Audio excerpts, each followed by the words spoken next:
Welcome back to another episode of Rumours in the BlueSea podcast, where we discuss all things Rangers transfer news. Obviously, there's a bit of speculation going about, as there would be, but let's talk first of all about Sam Lammers, because there's talk of interest for the Eredivisie. Two teams, I think. Two teams, Utrecht and that other team, whoever the rivals are. It's 20, 20. AFC 20. The interesting thing about the Sam Lammers is there's been like fees chucked about, like 2.5 million, so that would be like a loss. Of a million. And I would be heavily surprised considering the season he's had so far. He's Probably there's our no best player last season. He wasn't even playing with us. I mean, in terms of breaking records, scoring in 7 consecutive games in Duchess land, what happened to him? God knows. What were they feeding him on the flight earlier, by the way? Because when he was playing with us, he was absolutely stinking. Don't get me wrong, I did send out a tweet here, by the way. It looks like there's actually a player in there somewhere talking about Lammers. 5 minutes later, he scored one of the best goals. Well, the best goal he scored. One of the only goals, probably, as well, he scored for us. But what is the crack with this? How can we send him out on loan? He's a cracker a second half of the season with this team, and we still want to make a million loss off the guy. God knows. Lammers is one of the players that just didn't. The reason he'll not come back is he just didn't shoot it here. I just think he looked so out of depth. The only way I could think he was taking a loss on him is the fact he's like a time on, like under his contract. Maybe the two clubs are trying to chance their arm. Now, obviously, we better just get rid of him, and obviously it's less 100%. But you want to at least make back what you made. On him at the very least, or minimise the losses. I mean, you can't be selling the guy for a million loss. Surely, I would take him. I mean, you've signed him anyway. I'd probably take him back and honestly sit him on the bench. I mean, he's got something about him. You don't go out there and have such a good second half of a season if you're absolutely dreadful. Obviously, that perspective there will probably be divisive, and there'll be a lot of folk that don't agree with me. But would never give the guy a chance in his natural position. At least I'm pretty sure he's playing up top, or at least maybe I throw him up top and see what he can do. I don't know. It's a bit of confusing one for me, to be honest. I think the boat's left the port. I think the boat's left the boat with Sam Lammers also. But there's a lot of speculation around about that, and obviously nothing yet is solid, nothing's concrete. Neither's any of the rumours we're going to be discussing that's coming up. But one rumour that I feel like has been come from quite credible sources is us in for a young boy, AC Milan. It's only just before we started this podcast came to the surface. Quite credible accounts are saying Rangers now set to sign AC Milan huge talent Clinton Nsiala. I think that's how you say it. An agreement on personal terms on the basis of a long-term contract has been reached. Medical tests to take place by the end of the week. Nice. And that to me is a pretty exciting one. Obviously over 6 foot, 20-year-old centre-back, left-footed centre-back. That's what we need. We definitely need a left-footed centre-back. 100%. Obviously, we've got Ben Davis there, but for me, I said this a couple of videos ago, I don't want to see Ben Davis play at left centre-back for the duration of a season. I think he's good there for a backup, but I would rather sign, a young 20-year-old man for AC Milan. But there is one thing that concerns me here. Obviously, I'm looking at the stats page that the Rangers Journal have put up. Shout out to Rangers Journal, by the way. Indeed. And one thing that caught my eye straight off the bat was it says strengths, no outstanding strengths.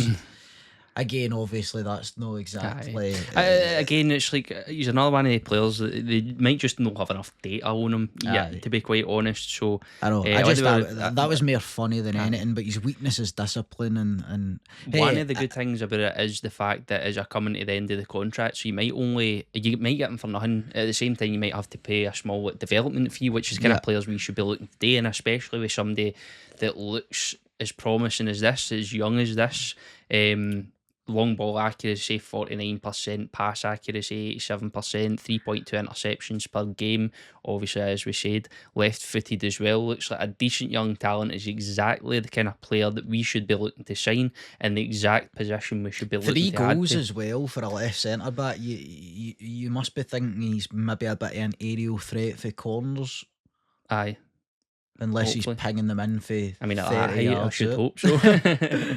But again, the centre back position, as with all areas of the park in this Rangers team, I feel like you could literally look at every position and say we need to upgrade here, we need to upgrade there. But it looks like with the amount of names that's being linked, obviously you don't want to sit here and say, oh, this is definitely happening, that's happening, because at the end of the day, we could sit and run through these rumours and nothing's happening, but we want to kind of bring what looks like the most credible sources we can find to the limelight, and this looks to be a pretty, with the way things are being spoke about, it looks to be pretty solid. Aye, it's kinda definitely, concrete. it's a name I've seen mentioned online a couple of times.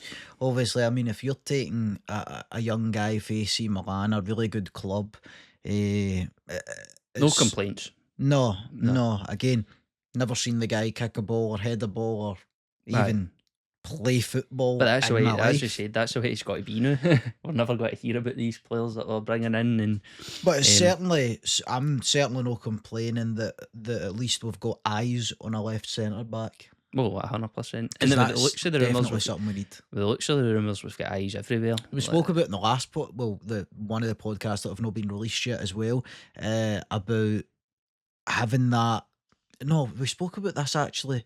Aye, about playing it for the back, but it was also mentioning the difference that Davis made, because I thought he made a difference when he was playing, and the fact that he could play out with the left foot for that left Yep. centre back position rather than having John Souttar there, who's going to turn inside the park a lot of the time. Obviously, he can use his left foot as well, but it's good to have that natural left footer there on the left side of the defence. Well, It makes a difference, I think. aye, somebody's got to make way. To be honest, and well, there's also rumours cutting about Tavin Goldson as well. But I would love to see Well, if we've Goldson moved goes. rumours because it was, first of all, it was Saudi rumours, but now there's even stranger. The Saudi rumours, you're like, right, okay. I mean, the Saudis can sign who the Saudis want to sign. But there's like Giovanni Van Bronckhorst rumours. Obviously, he's new coach at Besiktas, and he's wanting to reunite with at least Tavernier. There's nobody much of him linking him to Goldson, but apparently he's looking to reunite with James Tavernier at Besiktas. And also, there was mention of a potential interest for Van Bronckhorst and Tom Lawrence also. Tom Lawrence as well, Yilmaz as well. I So mean, he was he's looking got to to pretty turn much- Besiktas into the Rangers fucking B team. I know. Well, obviously Yilmaz is coming out and pretty much said he's His not agents looking, come out and said his agents so come out and says we're not really looking to move for Europe at Ridvan least. on from Europe. Well, I Also, suppose Besiktas would be considered Europe, but there was another. aye, Turkey is considered Europe. I think so. Cut But I this. don't know. Apparently Cut he's- this. I know they play in the Euros, but are they considered Europe? No, I mean, they're- I'd say so. fuck knows, I've mate. not got a clue. Who I've done cares? higher geography. I so know. did I. So did I. But anyway, Cut that. aye. Get that. But he's clip. pretty much want to make it a range. If Gio wants to come in and strip that squad, he can batter in as far But as there I'm was concerned. obviously the speculation about Gerrard wanting Tavernier and Goldson as well. So it's for me, what's super interesting is that these ex-managers of Rangers are now wanting the players that we're wanting ready. So what Right. do they see in them that we don't see in them? Aye, well, that's true as well. And let's Or is let's it just maybe they're say, going to be maybe suited to play under them and the way they're going to play? Or I don't know. I find it bizarre how there could be links to both Gerrard and Van Bronckhorst. Meanwhile, we're like that. I mean, please take them off our hands. I think it would be because we're looking for a refresh, and I think that the likes of Gerard Van Bronckhorst want to look at who they enjoyed coaching, who they most like to look at within the team, and they want to almost like take those positives of our team over to where they are just now. Obviously, the thing about us is we're looking for a refresh. We're not necessarily saying there's. Let's take Tavernier for example. We know Tavernier has a lot of qualities, but the main thing is we want a fresh slate. Like we want to revamp the squad. We want to see some new football. We want to see almost have that excitement about us where we've got a fresh squad and we're going, who's going to have is MD going to have a breakout season? Who's going to be seen as your key players. You want that kind of. Well, we need to do something different because we need to fucking win a league. Put it that way. Exactly. Something needs to change, and obviously you're going to look at the captain and the vice captain and say that needs to change. Aye. That's an obvious starting place. Right, when things have been this way for so long, I'm sorry, but let's pause the rumour and speculation stuff now because I had to Google to see whether Turkey was in Europe, right? So, Right. because I feel like I'm going to get ripped into. But listen, this is my justification. Turkey, country that occupies unique geographic position, lying partly in Asia and partly in Europe. So it was an alright one to get confused over. But I'm sure they might be in NATO. They're not in the European Union. Aye. Anyway, No mate, politics, please. I've been to Turkey multiple times, mate. Yeah. But it also says when you Google it, it's in the Middle East. So it's in the Middle East, Asia, and Europe, planet Earth, Aye. and it's roasting. And they're stealing all our players, or at least attempting to. But I'm not can complaining take about that, to be honest. No, you can take them. But the fact that I think the main point, the fact that we're looking at so many different, because what I was worried about when it came to the end of last season is we've got these players and we were worried about a lack of interest, because I think a lot of people were saying like, true. well, who's going to take Tav? Who's going to take Goldson? Who's going to take this? Like, after an underperforming season, who's going to take these players? No, do you know one thing is Tav and Goldson, you know you're going to get one thing out of them, and it's they're reliable, knowing a performance In a point fitness of view, sense. but in a fitness sense. I mean, they both played, I would say it might be about 95% of your games over the last number of years. And I think that is why we probably want a refresh as well, is because they've obviously Goldson got injured at the end of the season, only with a couple of games remaining, right enough, but they two have been probably the first names on the team sheet for the last 3, 4, 10 year. Aye, definitely. Every single Crazy. game, you know exactly what you're going to get. That's the thing is, like, I think that's where that need for a refresh for the leaders, because even though you've seen at the end of the day, the leaders were fitness wise extremely reliable, and over the years we've not really seen much in terms of success. Let's be honest, like we've not seen much success. So it comes to a point where you're going to have to change your opinion for the manager's the problem, this is the problem, that's the problem, both's the problem, and say, listen, we've got a main core group of players that are playing all of these games, and we're seeing season after season, apart from one of them, roughly the same results. Aye. So I'm glad that we're seeing these links for the kind of bigger players. Whether they'll go or not, I have no idea. Look, another thing to keep in mind as well is that we've just let 5 players walk out the door for fuck all. Oh, I know. So if you hang on to Goldson and Tavernier for another couple of years, they're going to do the same. Now, this is what Rangers is becoming. It's becoming a club that brings in players, lets them stay until their contract's expired, and then lets them go for nothing. It's bananas. No, I can't believe it. Crazy, absolutely crazy. I mean, think what the price you would get for Tavernier if you just sold him at his peak. I mean, because Kent as well. Kent, Morelos. I mean, who we done it with? Like, we've got Nathan Patterson we sold on, Bassey we sold on. I would have rather honestly have kept Calvin Bassey and got rid of, because obviously I thought then when he went for us, they kind of seemed like they went before their peak. Aye, you know what I mean? That's what I mean. Years Let them develop a bit more. You maybe get more money for them, or they maybe help you get to a position where you can hang on to them. Or I know for the duration of their contract, though, you can't just keep letting players walk out the door for nothing. It's crazy. It's something that's got to end, and obviously that's clearly why the manager and his recruitment staff are looking at younger players, buy somebody in at 19, maybe sell them on at 23, 24, buy somebody in at 20-year-old, sell them on at 24, 25, you know.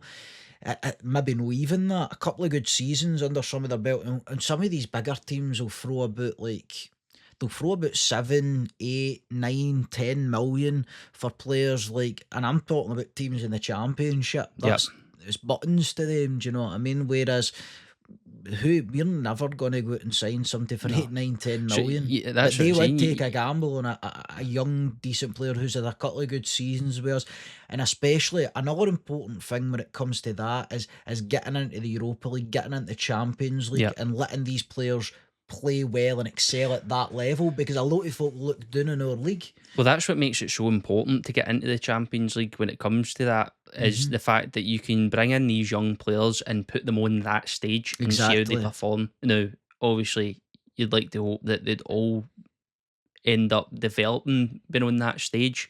But the thing is, when you do have a player that's developing, reaching their peak or showing promise, if you're adding in the fact that they're showing that promise on the Champions League stage, significantly adds to their value over the 100%. Europa or the Conference League. If big teams want to come in for a player, they want to come in and say, right, well, we know he can do it in the big stage, so we're going to, take the gamble and pay that bit extra for this player or another player who might have been playing really well but playing Europa League, Conference League, maybe Yep. just domestic football in Or general. if you know the young guys can do it at like the level of the Champions League, for instance, that's just going to add so much to their value. That's what makes it so important for us to get into the Champions League, because you crucial. want to catch the attention of the big clubs.